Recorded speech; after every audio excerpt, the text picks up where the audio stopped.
Today was a short drive. Woohoo! It only took me 3 hours to get to Big South Fork National River. I'm staying at Bandy Creek Campground in Site B13. For once, I arrived before the visitor center closed, so I got to pick up my Junior Ranger book and get my recommendations for the rest of my stay. After setting up camp, I made some pork chops and twice-baked potatoes. And remember, if you think that you need to make more than one trip, you actually just need an elastic waistband. That brings us to day 2 of Big South Fork National River. I have lots of hiking planned for today, but first I have a very important phone call to make. Happy birthday to you. Happy birthday to you. Happy birthday, dear Mom. Happy birthday to you. After breakfast, I got all packed up with the essentials for my hiking journey.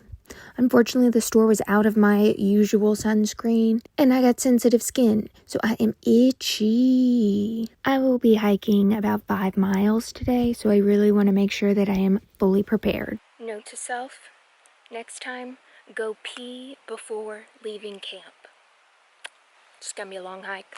We love a good shaded trail, but it was a little squishy in parts. I decided to take a side trail to check out the Big South Fork River. The ranger told me that they haven't been getting a lot of rain, so the river is rather low, but it's still such a peaceful scenery. This looks like a scene out of a Final Destination movie. Not gonna lie, I'm getting a little destination fever. I've been hiking for an hour and 15 minutes and I still haven't arrived at the falls yet. And I have no idea how much further I have to go. The answer was up a hill, around a corner, and over these boulders. But I like boulder hopping. It makes me feel adventurous. The Angel Falls are not as glamorous as the Twin Falls, but they are still beautiful and peaceful in their own way. I think this looks like a perfect spot for a swim gym.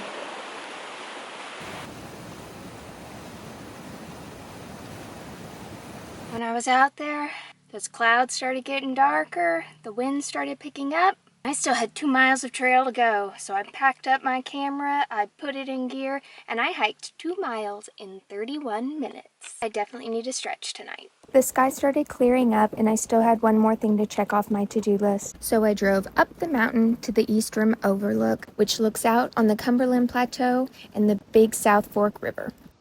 It's the last day of exploring at Big South Fork, and the Twin Arches are one of the most iconic views of the park. But first, I have to finish my Junior Ranger book because it's a 40-minute drive to the Twin Arches trailhead and the visitor center closes at 5 o'clock. The trail started off as an easy path through the woods, and then we came to these stairs. Or is it a ladder? What would you call it? Here is the first sandstone arch, and the camera really cannot capture the size of this thing. It's huge. As I continued on the Twin Arches loop, I came across these massive rock overhangs. They were like runes carved into the earth. It's easy to understand why people would have been drawn here for thousands of years. And the moment I stepped beneath them, the energy shifted. You can feel that these rocks have so many stories to tell. Can you imagine waking up every day to this view? Wow. Okay, so I just finished the Twin Arches trail, and all along the walk, I was like, I know what I'm going to talk about. I'm going to talk about the beautiful overhangs. But I only found one arch. When I was trying to find the second one, I was just going to make the big loop, and all of a sudden the trail just stopped. It just ended. So turn around, come back. I remember that when I came down the big stairs at the beginning, there was like this other little route that went along the big rocks. So I was like, okay, maybe I take that one. So I get back to the stairs, I go on that little path. I'm not very far down the path when I look over to my right and I see the longest snake I have ever seen in my life. I don't know what kind of snake. I don't care. It was a snake, and I don't do snakes. Solid black, sitting with its head up, at least a foot in the air. And that was probably a fourth of the length of its body. The rest of its body is laid and curled, and then the tail is sticking out, and it was just so still. And I saw it and was like, F that. scampered a little ways and then realized, oh no, I'm going the opposite way of the parking lot. And then it kind of hit me. I was like, I don't know, that thing was so perfect.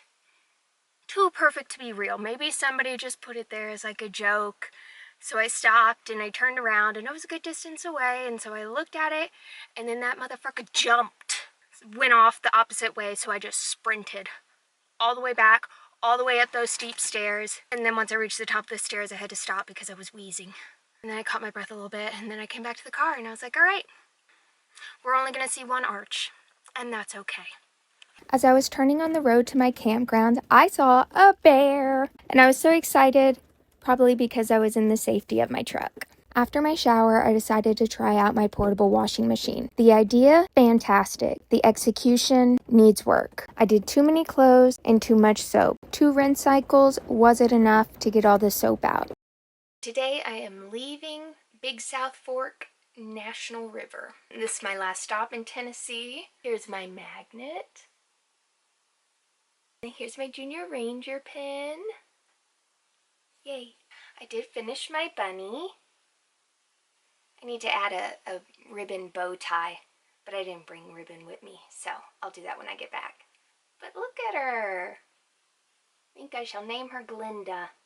And that's all I've got for today. See you in Virginia.